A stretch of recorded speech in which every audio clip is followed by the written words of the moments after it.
pemeriksaan kepala kita hanya menggunakan dua teknik pemeriksaan fisik. Pertama dari inspeksi kesimetrisan kepala terhadap bahu. Nah, terhadap badan. Lihat. Posisikan pasien duduk dengan tegak. Nah, lalu sekarang kita inspeksi, hanya melihat saja apakah kepalanya simetris atau tidak. Bisi kepalanya kieu. Ketika sudah simetris dari kepala, selanjutnya itu inspeksi. Selanjutnya apa yang kita inspeksi selanjutnya? Kita inspeksi pada kepala, apakah pada kepalanya ada perdarahan, cairan, benda asing, atau misalkan ada tanda-tanda peradangan, tumor, dolor, kalor, rubor, fungsio laesa. Jadi pada kepala, pertama kita lihat kesimetrisan. Yang kedua, kita lihat apakah ada cairan, benda asing, atau tanda-tanda peradangan. Selanjutnya kita palpasi. Palpasi pada kepala, kita gunakan potongan tisu. Nah, baru kita palpasi pada kepala pasien secara menyeluruh. Dengan caranya, kita lihat, nah, bagian rambut pasien kita buka berlawanan dengan searah sisiran. Kalau misalkan arahnya ke sini, kita buka ke sini, jadi seperti ini.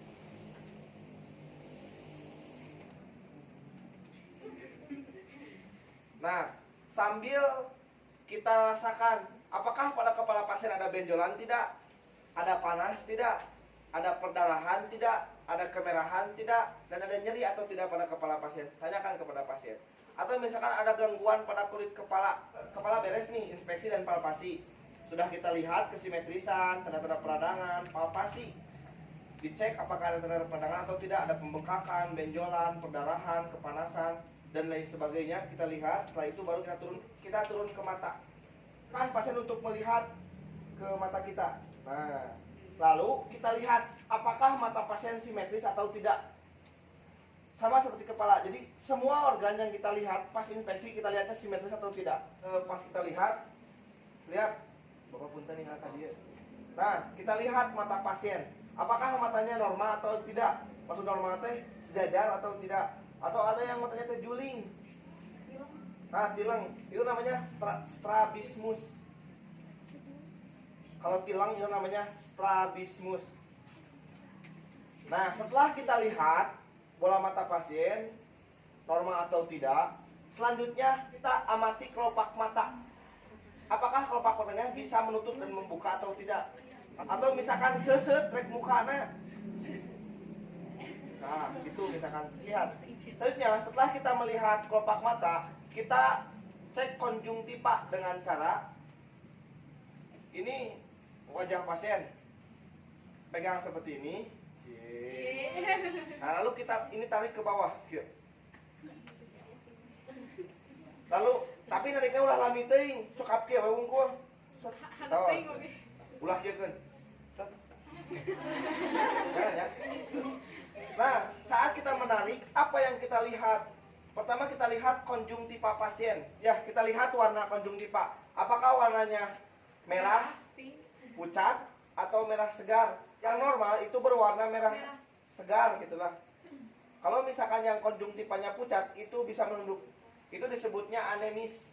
Selanjutnya, pada saat kita menarik itu, apalagi yang kita lihat? Kita lihat era. Yang mana sklera? Yang putih. Kita lihat di skleranya, apakah ada tanda-tanda peradangan atau tidak? Apakah ada benjolan? Apakah ada perdarahan? Apakah ada kemerahan, nyeri, dan lain sebagainya? Kita catat, ya.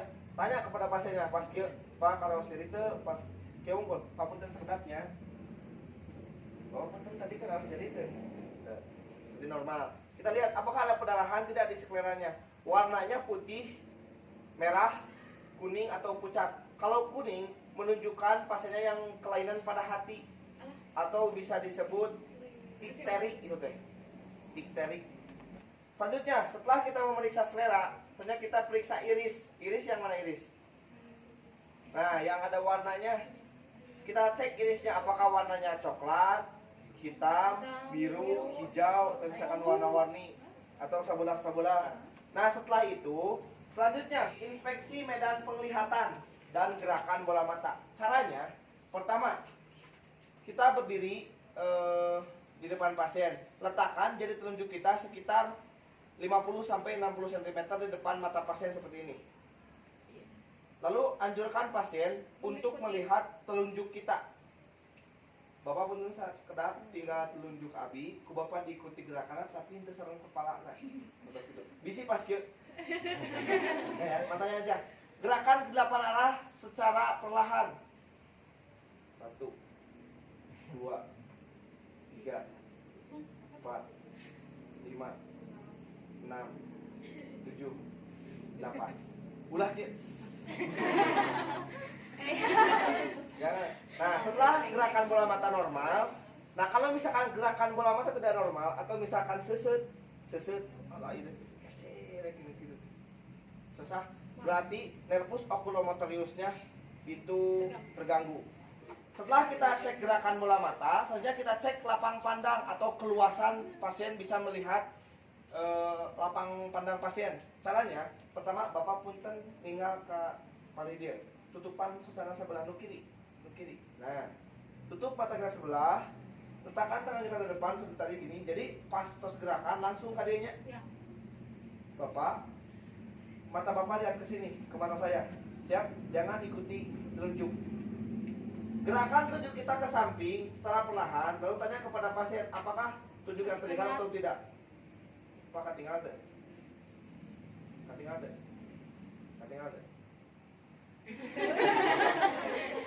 Lakukan sebelahnya lagi. Tutup. Nah, dia kan deket sami. Lapang pandang, jadi mata kiri bisa melihat sakumaha normal. Selanjutnya kita memeriksa ketajaman penglihatan menggunakan Snellen chart. Gunakan Snellen chart ini dengan jarak 6 meter dari pasien. Kalau nanti kalian pasiennya di sana di bed di ujung 6 meter tuh sampai 100, sampai batas itu tuh triplek itu 6 meter. Jadi nanti kalian berdiri di sana, langsung suruh pasien untuk membaca ini. Ya. Terus kayak lah udah sandi biwara. Ada neneng. Suruh baca ini. Tapi udah dilewatan dia misalkan Nah, cara untuk mempermudah atau ini kan kalau dibaca semuanya bakal lama. Cara untuk mempercepatnya, kita langsung saja dari bawah di sini. Kalau misalkan pasien yang bawah tidak bisa terbaca, langsung ke sini. Seperti itu. Kalau misal orang normal itu batasnya sampai garis 20. Ya, orang normal itu sampai batasnya sampai 20 di sini nih. Orang normal. Kalau 15 lebih baik. Anu 20 wae katinggal. Nah, gitu. 15 itu lebih baik. Untuk interpretasi hasilnya kita nanti di sini isinya misalkan kalau pasien kita bisa melihat sampai garis yang 15 atau huruf yang 15, berarti hasilnya 15/20. Karena pasien kita bisa melihat dengan nilai 15 dan orang normal bisa melihat dengan nilai 20. Paham tidak? Ya. Kalau pasiennya di sini berapa hasilnya? 50/20. Nah, 50/20. Sudah ya, kita turun ke telinga. Pertama untuk telinga sama seperti biasa, kita cek inspeksi dulu, Cek kesimetrisan. Apakah telinganya simetris antara kiri dan kanan atau tidak? Lihat juga pada telinga, apakah ada tanda kemerahan, bengkak, nyeri, panas, dan jaringan mati. Ada tidak? Itu mau wajib dilihat. Lalu kita lihat pina pada telinga. Pina itu daun telinga. Namanya pina auricalis. Itu daun telinga. Pina auricalis. Apakah ada daun telinganya atau tidak? Kalau misalkan sudah ada, selanjutnya baru kita palpasi. Kalau palpasi kita pegang-pegang. Apakah ini teh tulang langitnya naon Pak? Apakah kartilagonya ada atau tidak? Bisi telinganya jegreg. Itu bisa usik. Ada atau tidak?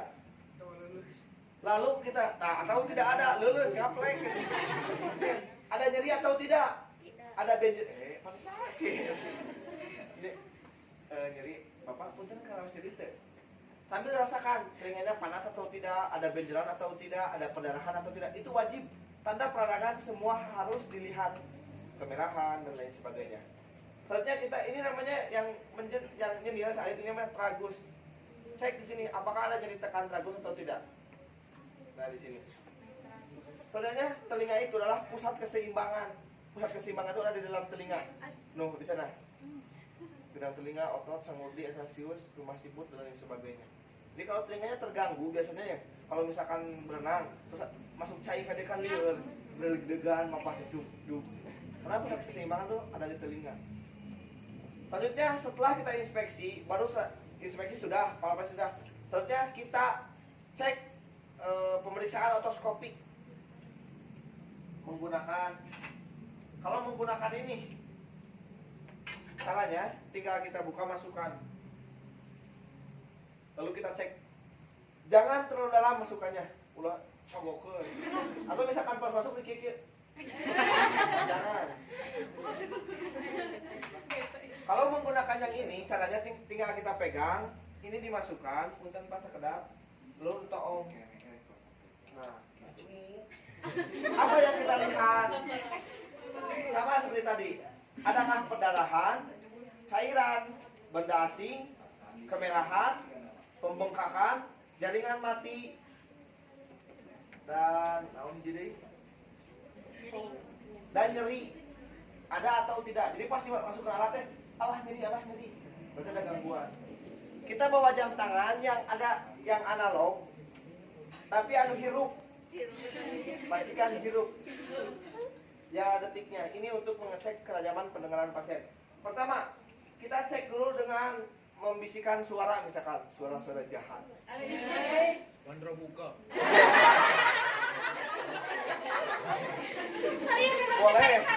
Boleh gitu loh. Anu nanti lamun ieu kalau buku pasien menurutnya pemula. Misalkan harewoskan, angka misalkan. Nah, 7. Nah, setelah itu kita cek menggunakan arloji. Letakkan di depan lubang telinga pasien seperti ini, tapi tolong dikit dengekeun ge. Jadi harus sedikit gini. Ada di samping. Ada tidak? Ada. Lalu geserkan. Ada. Sampai maksimal 5 cm. Udah bukan sakit, pakai gue pinter.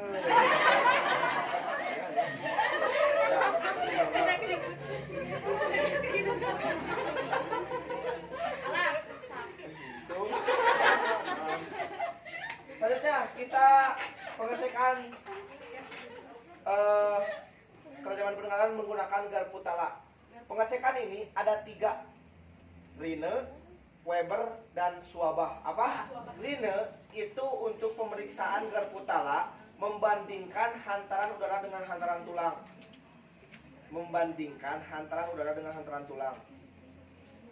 Caranya, untuk menggetarkan garpu tala, kalian jangan digetarkan seperti ini. Atau misalkan angka pasien punten, tapi menggetarkannya jangan ke dioge, tapi ke tangan kalian. Tuh, ini kan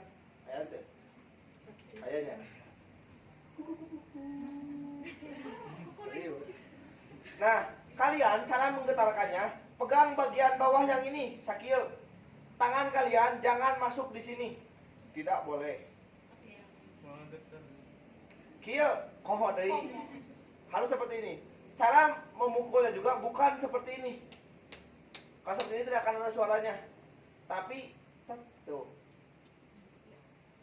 Kalau gitu, kan tidak ada suaranya. Tuh. Kecuali gini.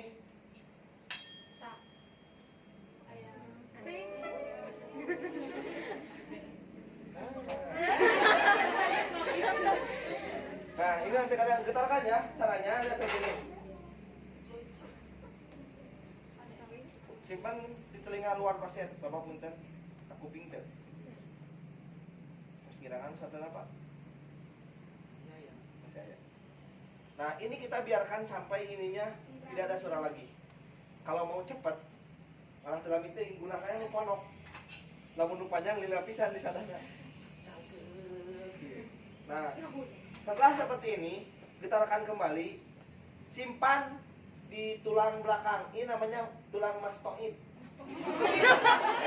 Serius. Bukan. Nah, yang ini namanya prosesus mastoideus. Kalau di sini namanya proses sipoideus. Getarkan, simpan di tulang mastoid seperti ini, Bapak bentuk sedap. Paham kapoping teh? Kayak biarkan sampai tidak terdengar. Lalu kita bandingkan nu tadi jeung nu nembe, lamian mana? Normalnya hantaran udara itu lebih lama dan lebih keras daripada hantaran tulang. Jadi emang bakal langkung lami, lamun kadang masa kedap gitu. Paham? Paham. Namun misalkan terbalik, berarti kalau misalkan di hantaran udaranya sekedap, berarti itu ada sumbatan pada telinga pasiennya. Mau sumbatannya boleh berupa benjolan atau perdarahan atau pembengkakan dan lain sebagainya. Berarti ada gangguan di telinga saluran pendengaran pasiennya. Ada yang menyumbat, halangan roek. Nah selanjutnya itu Rine. Sekarang Weber. Weber itu membandingkan hantaran tulang di fontanel. Fontanel itu munan, namanya fontanel. Caranya, kita simpan di sini. Lalu tanyakan ke pasien, apakah terdengar ke telinga kiri dan kanan? Kalau misalkan terdengar sama berarti normal. Kalau misalkan terdengarnya hanya sebelah, berarti ada fraktur atau retak pada tangannya. Pada tangan. Pada kepala pasien.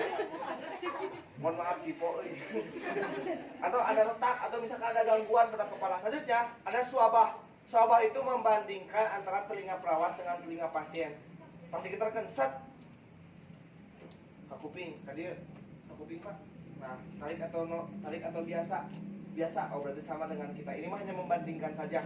Suabah mah tidak usah dicek juga, tidak apa-apa. Kita komunikasi pun itu sudah menunjukkan hasilnya. Seperti itu. Karena nanti diinterpretasinya kalau suabah itu normal, pasien bisa mendengar apa yang perawat katakan. Itu hasil dari suabah seperti itu. Kalau urine hasilnya normal, hantaran udara lebih lama daripada hantaran tulang. Kalau Weber normal, hantaran tulang terdengar di kedua telinga secara merata. Itu untuk telinga beres. Alat yang sudah digunakan ini masukkan ke bengkok yang berisi lisol. Sama seperti yang tadi. Nah ini masukkan ke bengkok lisol. Kalau hidung seperti pertama biasa kita lihat, inspeksi dulu. Apa yang diinspeksi? Kesimetrisan. Bisi irungna kade sebelah. Lalu kita lihat adakah pembengkakan atau tidak. Atau misalkan adanya kemerahan atau adanya jaringan mati. Kita lihat dulu dan seperti ini. Setelah dilihat baru kita palpasi hidung. Pertama dari tulang nasalis kita palpasi di sini. Bapak punten sekedap sambil kita rasakan adanya panas, nyeri, benjolan, jaringan mati pada pasien atau kemerahan. Setelah itu kita cek kartilago pada hidung. Ada atau tidak. Setelah itu kita palpasi lembut pada daerah sinus. Ini nih. Suka kalian pernah mendengar ada yang penyakit sinusitis yang kalau ngobrol bau, dia nanti dengan muncul keluar wae ingus yang seperti itu, pusing wae. Nah itu sinus. Sinus itu di sini. Kalau sinusitis itu biasanya terjadi infeksi pada daerah sinus. Di sini teh sinusnya normal, ada cairan ini, muncul cairan pelumas gitulah. Tapi ketika infeksi maka berubah menjadi nanah gitu teh. Makanya kita palpasi. Nah, kalau yang normal seperti ini. Kalau ada sinus, ieu nanti jeung nyeri pasien teh pasti ragap teh. Normal. Setelah kita inspeksi palpasi, baru kita selanjutnya pemeriksaan menggunakan ini apa namanya?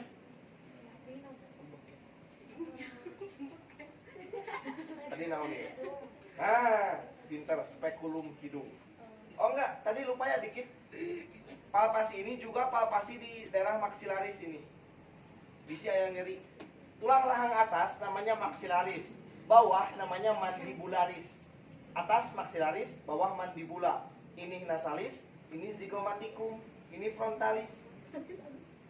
Kalian apa kan ya? Nanti frontalis, nasalis, zygomaticum, maxillaris, mandibularis, seperti itu. Temporalis, ini temporalis di sini. Pinggir. Caranya, suruh pasien mengangkat kepala, lalu, nah, untuk memasukkannya caranya lihat seperti ini. Misalkan ini lubang hidung, kalian masukkan dulu, baru buka, set. Kalau mau mengeluarkan langsung saja tarik. Ulah dikiekeun heula, bakal kacepet bulu irungna. Angkat. Ngadadak maju. Ngadadak maju. Nah, lalu kita lihat apa yang kita lihat. Seperti biasa, yang kita lihat adalah yang tadi, kemerahan, pembengkakan, atau misalkan adanya kotoran, adanya pengeluaran cairan, lihau. Kita lihat pengeluarannya unilateral atau multilateral. Kalau unilateral dengan sebelah, kalau multilateral keluar dua jam 11 gitu. Atau misalkan epitaksis atau perdarahan di hidung. Di sini ada yang suka mimisan. Pertama mulut inspeksi. Yang pertama kita amati bibir untuk mengetahuinya adalah adanya kelainan kongetal atau bibir sumbing. Jadi pertama seperti biasa kita cek dulu mulutnya. Simetris atau tidak? Dan sebagainya. Selanjutnya amati mukosa mulut. Bibir kanan dan mulut kanan membuka mulut. Nah, selanjutnya kita cek bagian luarnya. Mukosa mulut bagian luar. Selanjutnya kita ambil tisu, lalu lihat bibir pasien seperti ini. Cek pada bagian mukosa bagian luar, apakah ada peradangan, kemerahan, pembengkakan, nyeri, sariawan, bibir pecah-pecah. Serius? Panas dalam? Minum larut. Ini pemeriksaan fisik dan sebagainya kita cek pada mulutnya. Kalau mulutnya bibirnya kering, bisa menunjukkan pasien yang dehidrasi atau kekurangan cairan. Atau misalkan mulutnya yang hitam, atau misalkan adanya sariawan. Sariawan itu namanya stomatitis. Selanjutnya pada mulut, setelah kita lihat bagian luar, sekarang kita lihat bagian dalam. Anjurkan pasien membuka mulut. Lalu kita buka mulut lagi. Kita masukkan ini ke pinggir. Cek bagian dinding mulut. Nah, iya guys. Yang ini. Yang pinggir-pinggir. Kita lihat apakah di sini ada tanda peradangan, pembengkakan, cairan, benda asing, nyeri, panas, bengkak, jaringan mati dan lain sebagainya. Kita lihat, pokoknya mulai keanehan, lihat di sini. Setelah kita lihat ini, setelah kita lihat palatum. Palatum itu ada dua, ada mol, ada derum. Palatum yang lunak, palatum yang keras. Ini dinding lidah. Dinding mulut, no atas yuk. Lalangit. Apakah lalangitnya ada kelainan atau tidak? Setelah lihat lalangit, lalu kita lihat ini namanya uvula. Apakah uvula ini masih menggantung atau tidak bisa bisa nyumput? Atau misalkan ada peradangan? Enggak, bercanda. Atau adanya peradangan atau tidak? Misalkan di sininya ada bentol-bentol merah, terus bengkak dan lain sebagainya. Terus kita lihat tonsil yang ini nih. Oh iya. Kalau tonsil itu yang dilihat, apakah pada tonsilnya ada tonsilitis atau tidak? Atau kalau di kita disebutnya aman. Nah, kalau tonsilitis itu di sini nih menghalangi jalur untuk pencernaan. Jadi nggak jenuh, makanan sulit masuk, nyeri, maneg, sulit untuk makan. Selanjutnya, setelah kita lihat, yang tadi dilihat apa dulu? Dinding, palatum, janela, uvula, tonsil. Selanjutnya kita cek untuk gusi. Apakah pada gusinya ada peradangan atau tidak? Ada perdarahan atau tidak? Perdarahan pada gusi disebutnya gingivitis. Ada peradangan. Selanjutnya kita cek gigi. Apakah giginya ada yang bolong? apa ada kerusakan atau misalkan giginya tidak ada. Gigi normal jumlahnya berapa buah? Hah? Berapa buah? Berapa? 24 seberapa? Kamu sok sabar we. Tetepakan jika main togel seberapa? 23 Neng. 22 Neng. 22 Neng. Neng. Neng, iya, tong lu kliuk Neng seberapa? Sok ai. Sok i. Ai naon i? 22 Neng seberapa? Jumlah gigi 28 Neng. Itu seberapa sih Neng ngecalik? 22 Neng ngecalik seberapa? 22 Neng ngecalik. Nya 22 oh no. Betul. 22 itu normal gigi pada bayi.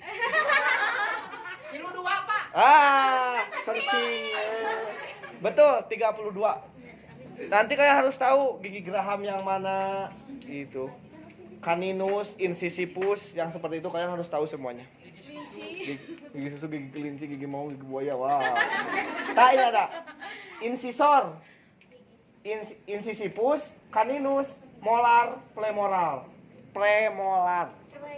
Kalian harus tahu jumlah semuanya. Ini 2, ini 4, 8 berarti. Incisivus. Ini 4. Ini 4, 8. Ini 4 kali 4, 12. Kalian harus tahu semua jumlah-jumlahnya ya. Cara menghitung jumlah gigi, kalian ulah dihitung ke gigi 2, 3. Tidak, tapi hitung yang tidak adanya. Pokoknya mah hitung nu eueuhna lamun misalkan teh ieu teh aya 2 berarti 30. Mun teh dia 2, teh dia 2, teh dia 4, teh dia 6, teh dia 7 misalkan. Pohang apa berarti eta mah manusia metik. Teh aya gigian. Nah. Setelah cek jumlah gigi, lalu kita cek ketuk pada gigi, nyeri ketuk gigi di gigi salit. Ulah kieu. Saya salit we kieu. Pak kalau cerita atuh ieu we perwakilan. Nah, itu pada gigi. Beres pada gigi. Tepuk tangan. Selanjutnya kita memeriksa saraf olfaktorius dan hipoglossus. Olfaktorius itu untuk penciuman, hipoglossus itu untuk lidah dan pengecap rasa. Jadi kalau kalian sedang tidak bisa merasa, berarti hipoglossusnya rusak. Malinya lah. Karena ada quotes yang menyebutkan yang kalau Anda tidak bisa mencium dan tidak bisa merasa, bukan berarti ada corona. Mungkin Anda hanya dianggap sebagai teman. Caranya, tutup mata pasien. Lamun tertutup berarti muka. Tutup mata pasien. Asli. Oh, asli tapi ibu saudara.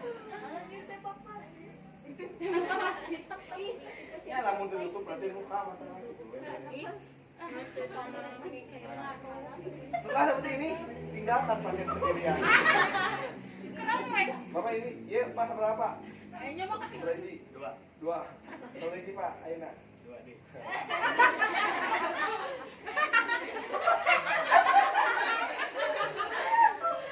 Pertama kita untuk olfaktorius dulu ya, untuk penciuman dulu. Pertama kita harus jangan kasih tahu pasien ini Bapak punten ieu teh kayu putih. Bapak ieu sebagai naon namina jangan ya. Bapak mohon maaf, Bapak bisa menyebutkan bau apa ini, tapi ulah dikiekeun. Tapi selewasnya gini. Pak, wangi naon, Pak? Putih. Oke. Ini karasi. Lagi Pak, ini bau apa? Bukan rasanya. Lasingit we pokoknya. Sabun lip boleh rasa lemon.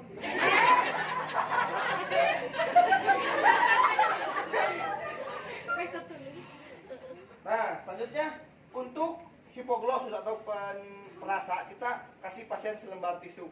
Karena selembar uang kita pun tak punya. Jaga baik-baik ya. Lapar. Kita kasih pasien 2 rasa yang berbeda. Nanti kalian kalau misalkan praktek beli ya kopi hitam 1 saset, nutrisari 1 saset. dek sarantuy baik. Tapi Ku obat bapak eta mah ding. ya lain keur praktek sebelum mulai pemaling. Maksa. Ya tapi kan bener ketika sesana ku bapak. Nah tuh ai sarungkus mah malah ya sesana lamun sarantuy aya sesana. Kopi hitam atau misalkan nutrisari omat rasa jeruk nipis. Ini kita bebas lah atau rasa apa saja boleh. Tapi es atau seerting ya. Masukkan nanti ke wadah seperti ini. Nanti kalian ini kasih sendok kecil lah atau misalkan sedotan dikeret. Nanti bapak pun maaf keluarkan lidahnya. Nah ini keluarkan sini kan. Lalu suruh pasien menebak. Bapak iya rasa naon misalkan pahit. Oh berarti bagus. Ini rasa manis. Iya, entah saya pengintin karena setahun langkungan lah biasa coba. Nanti kalau kalian mah ini baru ya. Jadi nanti kalian bawa kopi sama gula atau misalkan lamun gula, tapi aku gula unggul tuh jeung tehna. Atau misalkan bawa nutrisari lah karena amis. Gitu. Atau karena yang tahun-tahun kemarin mah sok ngange uyah gampang, murahnya uyah mah. Tapi sok di lagi jarail geuning asa senop di ka dieu. Khawatir. Bawa kopi sama nutrisari ya boleh lah. Saya sana habiskan gitu. Setelah ini beres, suruh pasien Pak Lap. Nah, buang. Ya kan kita bakal kayak kopi ya, bakal dikirim bu pasien teh. Kita belum beli kopinya.